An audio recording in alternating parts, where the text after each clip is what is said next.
Théba a passé des années à renoncer à ses vacances, à zapper les fêtes et à rogner sur sa propre vie, juste pour offrir à sa famille un avant-goût du luxe dont elle avait tant rêvé. Une escapade à Dubaï était son cadeau. Mais le jour du départ, ils ont dit qu'il n'y avait plus de place, qu'il suffisait de rester se reposer. Ils l'ont laissé planter à l'aéroport, billet en main, seul, trahi et brisé. Ce qu'ils ignoraient, c'est que Zoba, l'employé discret de l'aéroport témoin de la scène, allait tout changer.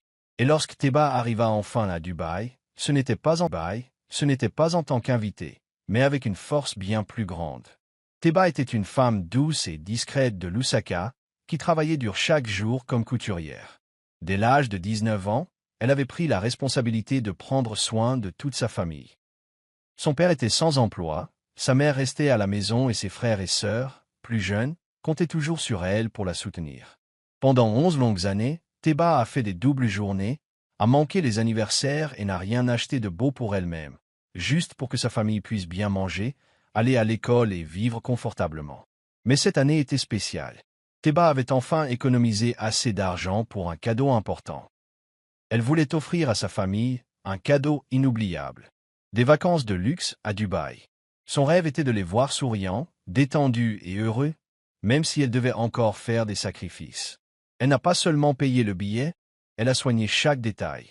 Elle les a aidés à obtenir leur passeport, à réserver des chambres d'hôtel de luxe, a choisi des restaurants et leur a même acheté de nouveaux vêtements pour le voyage. Elle a tout planifié avec amour et enthousiasme, pensant qu'ils partageraient ce moment privilégié ensemble. À l'approche de la date du voyage, Théba avait du mal à dormir de joie. Elle n'arrêtait pas d'imaginer ses parents apercevant de grands immeubles pour la première fois, ses frères et sœurs prenant des photos sur la plage et toute la famille riant ensemble. Elle préparait les valises de chacun, vérifiait toutes les réservations et souriait à chaque fois qu'elle pensait au voyage. C'était plus que des vacances, c'était sa façon de remercier ceux qu'elle aimait le plus. Ce qu'elle ignorait, c'est que son rêve allait être anéanti de la plus douloureuse des manières. Tandis que Théba était occupée à repasser leurs vêtements, à vérifier leur plan de voyage et à rêver de leur sourire à Dubaï, quelque chose de cruel se produisait dans son dos. Sa propre famille, ceux pour qui elle avait tant sacrifié, se moquaient d'elle en secret. Sa mère et ses frères et sœurs s'asseyaient ensemble dans le salon, parcourant Instagram, en disant des choses comme « Théba est trop fade pour être sur nos photos et qu'elle gâcherait l'ambiance à Dubaï avec son look rétro et ses tenues ennuyeuses. » Il disait qu'elle avait l'air trop locale et ne correspondrait pas à l'image glamour qu'il voulait diffuser en ligne. Il se fichait de son amour, de ses efforts ou des années qu'elle avait passées à les rendre heureux. Tout ce qui les intéressait, c'était leur apparence sur les photos. C'est faux, son frère aîné fit pire encore. Sans prévenir Théba, il invita sa petite amie à les accompagner en voyage. Il savait qu'il n'y avait pas assez d'argent pour quelqu'un d'autre, mais il s'en fichait. Il utilisa secrètement les économies de Théba, le peu d'argent qu'elle avait mis de côté au cas où quelqu'un tomberait malade ou aurait besoin d'aide pendant le voyage. Il l'utilisa comme ça, sans culpabilité, pour quelqu'un qui ne vivait même pas avec lui. La famille commença à élaborer discrètement des plans pour laisser Théba derrière elle. Ils se persuadèrent que ce serait une bonne chose, se disant que cela ne la dérangerait pas et qu'elle avait l'habitude de rester de toute façon. Ils se disaient que le voyage serait plus agréable sans elle. « Elle va juste nous ralentir », murmura sa sœur un soir. « Disons-lui simplement qu'il y a eu une confusion ou que sa place a été annulée », suggéra leur mère. Elles furent toutes d'accord. Personne ne la défendit. Personne ne se souvenait des années de nourriture qu'elle mettait sur la table, des frais de scolarité qu'elle payait, ni des fois où elle avait faim pour qu'il n'ait pas à le faire. Ils avaient élaboré un plan. Le matin du vol, il faisait semblant d'être surpris, prétendait qu'il n'y avait pas de place pour Théba et la laissait comme si de rien n'était. Ils avaient les appareils photos prêts, leurs vêtements emballés et leurs sourires préparés pour les stories Instagram. Pendant ce temps, celle qui avait tout organisé, Théba, n'en avait absolument aucune idée, pensant encore que ce voyage était une question d'amour et d'unité familiale. Le matin du vol arriva enfin, et Théba rayonnait de joie. Elle se leva très tôt, s'assura que les bagages de chacun étaient prêts, et emporta, même la plupart elle-même. Elle portait sa plus belle tenue, simple mais épurée, et son cœur débordait d'excitation. Elle avait imaginé ce jour depuis si longtemps, voir sa famille sourire, profiter de l'aéroport, monter dans un avion ensemble pour la première fois. Elle croyait que ce serait le plus beau moment de sa vie. À leur arrivée à l'aéroport, C'était Teba qui parlait, qui aidait avec les passeports, qui guidait tout le monde, telle une mère fière. Mais en arrivant au comptoir d'enregistrement, quelque chose d'étrange se produisit. Sa famille parut soudain perplexe. Ils commencèrent à chuchoter à l'employé de la compagnie aérienne et à paraître surpris. Puis sa mère se tourna vers elle et lui dit, l'air faussement triste, « Teba, il n'y a plus de place pour toi. Il y a eu une erreur de réservation. Tu devras rester. Repose-toi. Ne t'inquiète pas, on t'enverra des photos de Dubaï. » Teba s'est figée. Elle ne comprenait pas. C'était elle qui avait tout réservé. Elle avait tout vérifié à maintes reprises. Comment pouvait-il n'y avoir aucune place pour elle? Sa petite sœur la serra vivement dans ses bras et lui dit, « Ce n'est pas ta faute. Peut-être la prochaine fois. » Son frère, c'est faux, se dirigeait déjà vers la porte d'embarquement avec sa petite amie, sans même se retourner. Le personnel de la compagnie aérienne s'est également excusé, prétextant un problème de dernière minute. Mais en regardant l'écran d'enregistrement derrière le comptoir, Teba a clairement vu que son nom avait été rayé de la liste des passagers. Subprime. Pas manqué. Pas oublié. Enlève volontairement.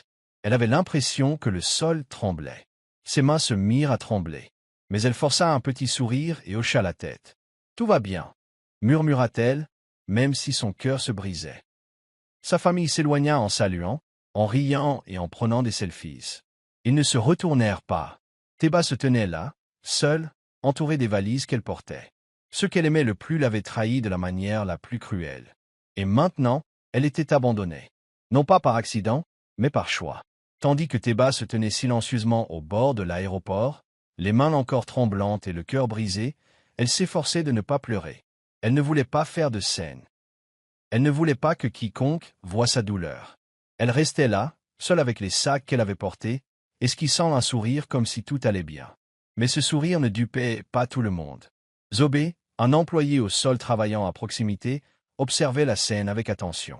Il avait déjà vu bien des choses à l'aéroport. Mais quelque chose, à cet instant précis, le fit s'arrêter. Il remarqua que Teba portait les sacs lourds, faisait tout le travail, et que les autres la traitaient plus comme une aide que comme un membre de la famille. Et maintenant, ils étaient partis sans elle, prétextant que tout cela était une erreur. Mais Zobé savait qu'il n'y avait rien de tel. Il s'approcha doucement de Teba, lui toucha doucement le bras et lui dit, « Dis donc, ça va ?» Teba essaya de sourire et hocha la tête, mais une larme coula sur sa joue. Zobé ne la pressa pas de questions. Au lieu de cela, il lui tendit une bouteille d'eau fraîche et dit doucement, « Ils ne t'ont pas oublié. Tu sais, ils t'ont enlevé exprès. » Teba leva les yeux vers lui, perplexe. Il a continué, « J'ai vu l'écran. Ton nom ne manquait pas. Il avait été effacé. » Et leur comportement n'était pas de l'amour. C'était de la cruauté. Les lèvres de Teba tremblaient. Personne ne l'avait dit à voix haute auparavant. Elle avait essayé de les protéger dans son cœur, espérant que c'était vraiment une erreur. Mais maintenant, l'entendre de la bouche d'un inconnu la rendait plus dure encore. Zobé la regarda dans les yeux et dit doucement, « Tu ne mérites pas ça.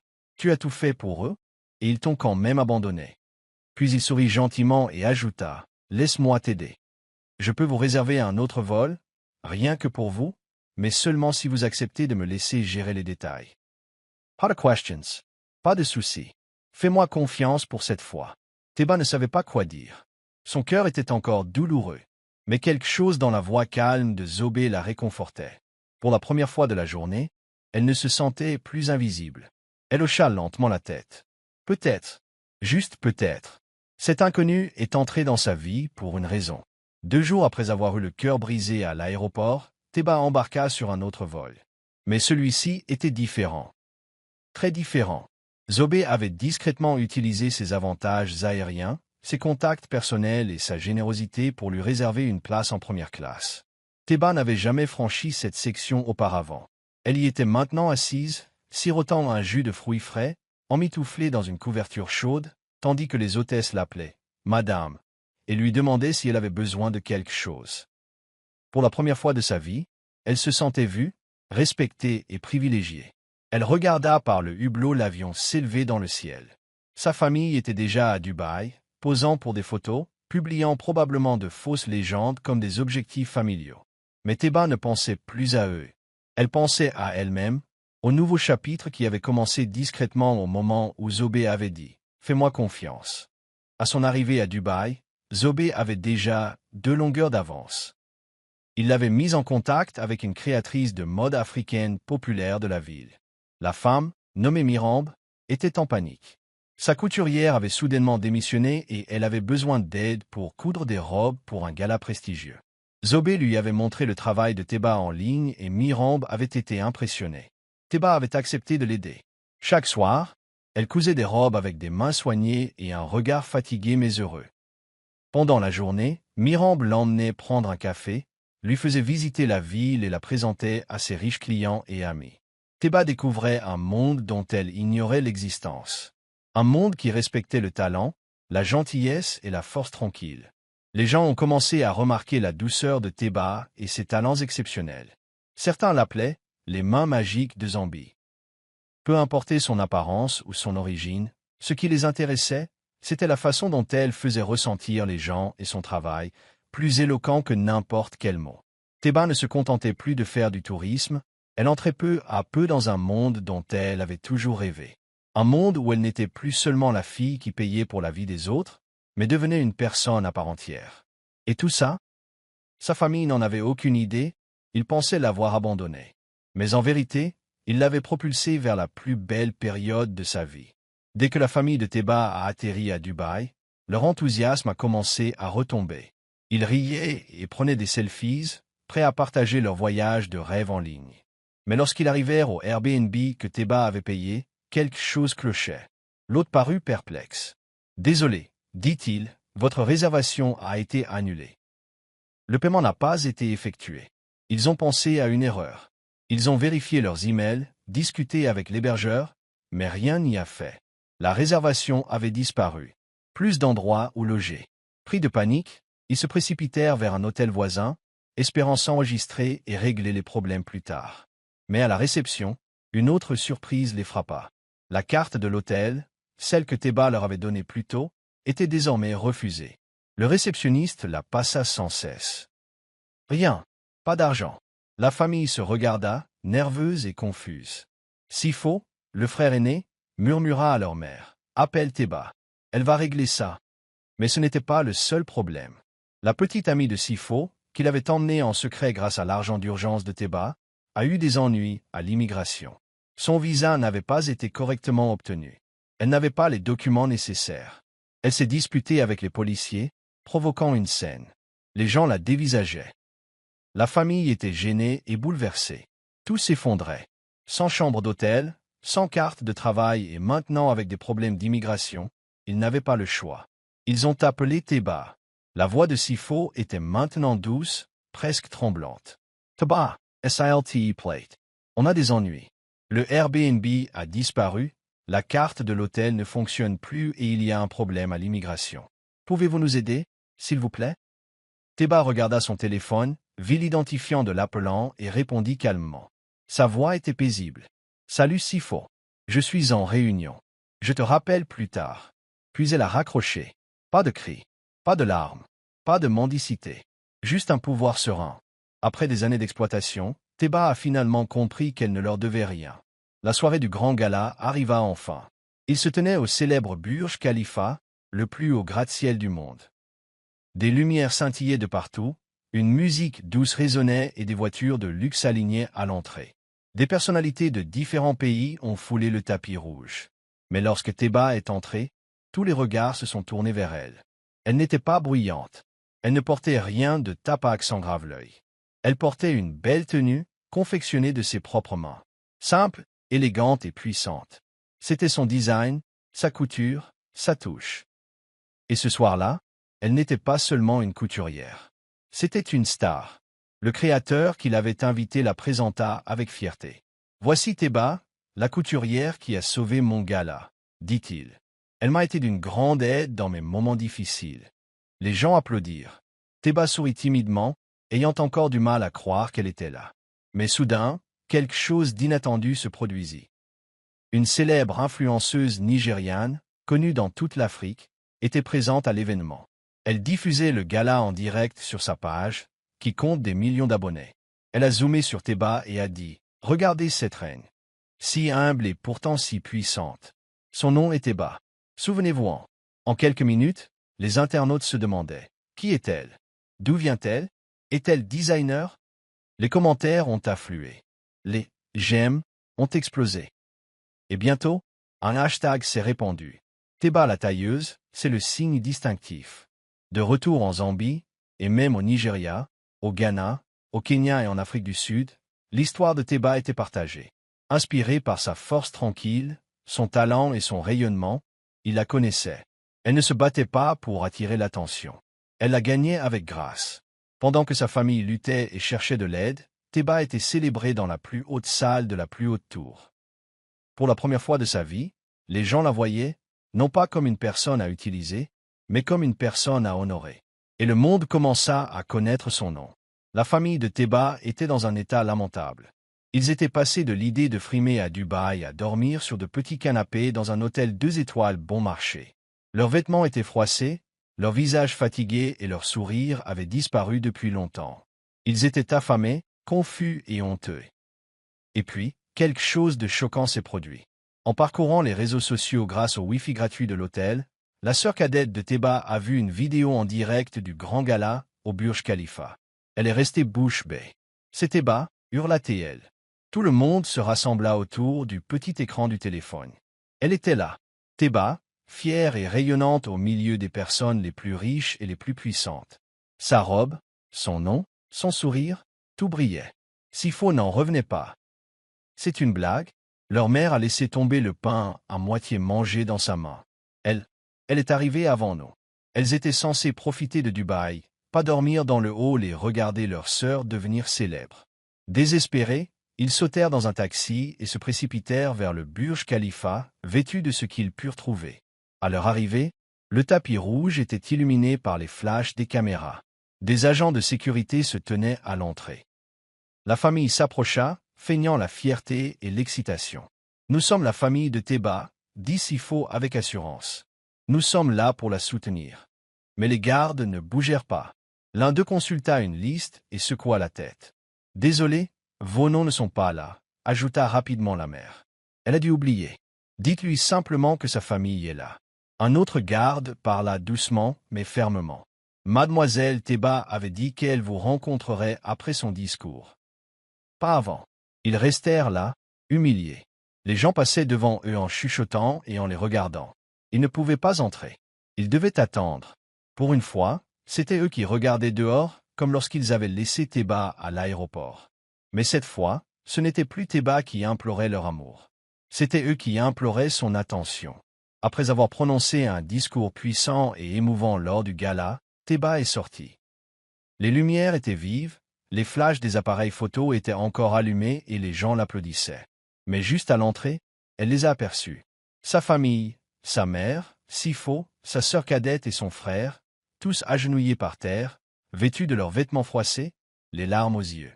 Des gens s'étaient rassemblés autour d'elle, filmant tout. La même famille qui l'avait abandonnée à l'aéroport pleurait maintenant en public, implorant son pardon. Teba resta immobile un instant. Son cœur était lourd, mais son visage restait calme. Elle marcha lentement vers eux. Sa mère essaya de lui tenir les pieds en pleurant. « Pardonne-nous. » Sifo répondit, « Nous avons eu tort. Tu ne le méritais pas. » La foule observait en silence, certains chuchotant, d'autres enregistrant. Teba les aida doucement à se relever, un par un. Elle les serra dans ses bras, mais son visage ne trahissait ni colère ni joie, juste la paix. Puis elle se pencha et murmura doucement. « Je te pardonne. » Sa mère se mit à sourire, pensant que tout allait bien maintenant. Mais Teba ajouta, toujours calme, « Mais j'ai appris quelque chose. Être de la famille ne signifie pas que je dois te laisser me marcher dessus. Je ne suis pas ton paillasson. » Le silence regna. Sa famille se figea, ne sachant que dire. La foule regardait toujours. Teba se tourna vers un assistant, qui lui tendit une petite enveloppe. Elle le tendit à sa mère et dit avec un sourire poli. « Voici tes billets de retour. Je les ai réservés pour demain matin. » Sa voix était douce mais elle recula, hocha la tête, puis se retourna et s'éloigna. Sa famille se tenait là, les billets à la main, réalisant qu'elle avait changé. L'ancienne Teba, celle qu'ils pouvaient utiliser, contrôler et railler, avait disparu. La nouvelle Teba avait trouvé sa valeur, et cette fois, elle ne se laisserait plus jamais voler. De retour à Lusaka, tout avait changé. Théba n'était plus seulement la tailleuse discrète qui cousait des vêtements dans une petite boutique. Sa boutique, autrefois simple, attirait désormais des clients qui faisaient la queue devant, espérant obtenir un peu de sa magie. Les commandes arrivaient du Nigeria, d'Afrique du Sud, du Kenya et même de maisons de couture de Paris et de New York. Son téléphone ne cessait de vibrer et sa boîte mail était remplie de messages de clientes qui la surnommaient la reine des coutures. Zobé, le gentil employé de l'aéroport qui avait cru en elle quand personne d'autre ne le faisait, était désormais devenu son meilleur ami et son partenaire commercial.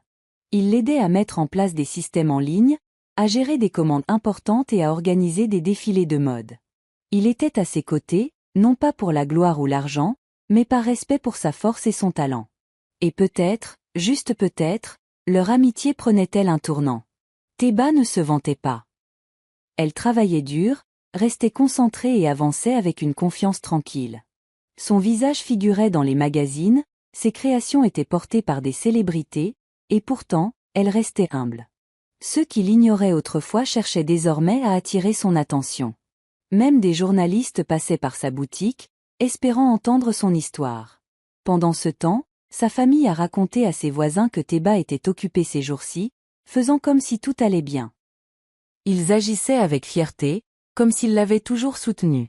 Mais au fond, ils savaient qu'ils avaient perdu sa confiance. Théba ne les a pas complètement abandonnés.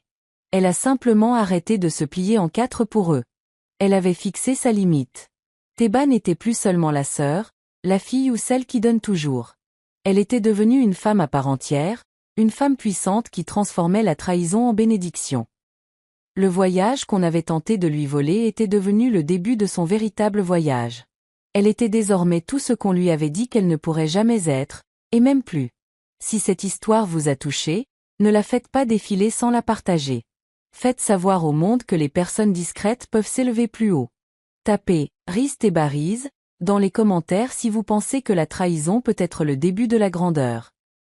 Suivez-nous pour découvrir d'autres histoires marquantes qui prouvent que l'opprimé finit toujours par gagner.